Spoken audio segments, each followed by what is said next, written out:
Hi everyone, we're back from Guntur exhibition. So రేపటి నుంచి హైదరాబాద్లో మన స్టోర్లో Akshaya Tritiya exhibition and sale అవుతుందండి. So that will be till Thursday, that is 1st May వరకు. From tomorrow to 1st May Akshaya Tritiya exhibition and sale. And 3rd and 4th May వచ్చేసి మనకి బెంగళూరులో ఎగ్జిబిషన్ ఉందండి, the HSR club at HSR layout. So 3rd and 4th May, that is the Saturday and Sunday upcoming. So do not miss to visit us, and store lo kuda we will be displaying all our beautiful collection from tomorrow to Thursday. Friday roju we will be packing everything and we will be leaving to Bangalore, and Saturday Sunday manaki akkada exhibition undi. So store lo each and every product display avutundi. Exhibition kosam చాలా మంచి pieces చేపిస్తున్నామండి.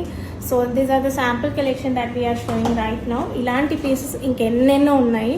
So do visit our store, check the collection. Just check చేయడానికైనా రండి, ఎంత amazing ఉంది, ఎంత beautiful product design చేశాము అనేది. So thank you everyone for all your support. Do in the same way. Thank you so much.